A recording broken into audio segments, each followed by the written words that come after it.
दो चीज़ों के बारे में मैं ज़रूर बताना चाहूँगा। एक तो ये दोनों विषय जो है शिक्षकों से संबंधित हैं। एक तरफ हम शिक्षकों की समस्याएं हल करने का पूरा प्रयास कर रहे हैं। आज जो जन सुनवाई थी उसमें सबसे ज़्यादा आवेदन शिक्षकों के ही थे, तो हम उनको हल करने के लिए हमने 7 दिन का टारगेट दिया है। दूसरी तरफ जो शिक्षकों से हमारी अपेक्षा है वो दो चीज़ों पर दो बहुत गंभीर विषय हैं जिन पर मैं सभी शिक्षकों का ध्यान आकर्षित करना चाहूँगा।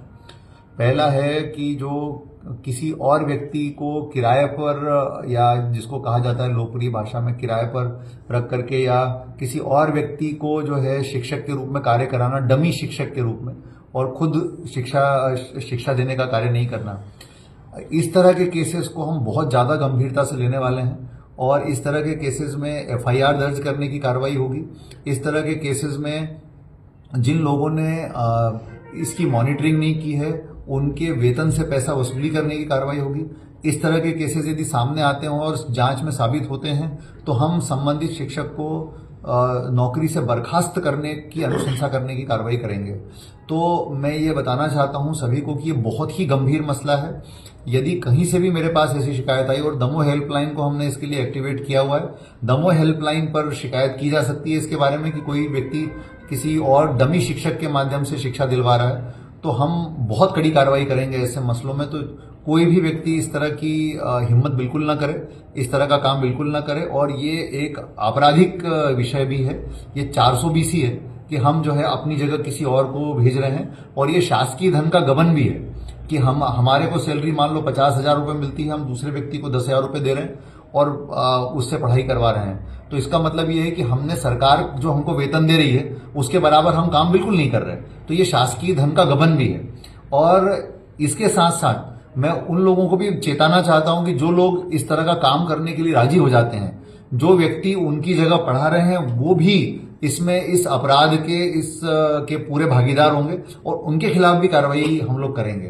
तो इस मामले में सभी शिक्षक जो हैं वो बहुत सतर्कता बरतें और कोई ऐसा कदम न उठाए जिससे कि आचरण नियमों का उल्लंघन यहाँ पर हो। दूसरा पॉइंट मेरा ये है कि जो शिक्षक, मेरे पास ऐसी शिकायतें भी आती हैं कि कुछ शिक्षक जो है ट्यूशन पढ़ाते हैं घरों पर। तो सरकारी स्कूलों के यदि शिक्षक हैं और ट्यूशन पढ़ाते हैं, आज हमने इसका एक सर्कुलर जारी किया है और इसमें पूरी प्रक्रिया, जो मध्य प्रदेश शिक्षा संहिता है उसमें प्रक्रिया दी हुई है कि यदि मान लीजिए किसी शिक्षक को ट्यूशन पढ़ाना है तो वो कितने बच्चों को मैक्सिमम पढ़ा सकता है और इसके लिए प्रक्रिया क्या होगी। तो कोई भी शिक्षक, एक तो जो शिक्षा संहिता में और नियमों के अंदर और निर्देशों के अंतर्गत जो 2005 के निर्देश हैं उसमें जो संख्या दी है उससे अधिक बच्चों को ट्यूशन नहीं पढ़ा सकता। जितना मुझे याद है अधिकतम 3 बच्चे हैं उसमें, तो उससे ज्यादा नहीं पढ़ा सकता। और दूसरी चीज ये है कि पढ़ाने से पहले, ट्यूशन घर पर पढ़ाने से पहले उनको सक्षम अधिकारी की लिखित अनुमति लेना जरूरी होगा। तो यदि कोई भी शिक्षक, सरकारी स्कूल में पढ़ाने वाले व्यक्ति, यदि बिना लिखित अनुमति के, और जो संख्या उस लिखित अनुमति में दी है उससे अधिक, यदि कोई भी ट्यूशन पढ़ाता पाया जाएगा तो उनके खिलाफ भी बहुत कड़ी कार्रवाई हम लोग करने वाले हैं। तो इसीलिए ऐसे सभी शिक्षक ध्यान देंगे, विशेष रूप से जो अपने घरों से कोचिंग क्लास चला रहे हैं, सरकारी शिक्षक जो कि घरों से ट्यूशन चला रहे हैं, यदि उनको ऐसी कार्रवाई करनी है तो शिक्षा संहिता और 2005 के निर्देशों के अंतर्गत वो सक्षम प्राधिकारी से पहले लिखित अनुमति प्राप्त करें। अब यदि अगले महीने से हम इसके बारे में औचक निरीक्षण शुरू करेंगे, यदि कोई भी शिक्षक हमें लिखित अनुमति के बिना इस तरह से कोचिंग पढ़ाता पाया गया या कोई भी शिकायत आती है तो हम ऐसे लोगों के खिलाफ कड़ी कार्रवाई करेंगे।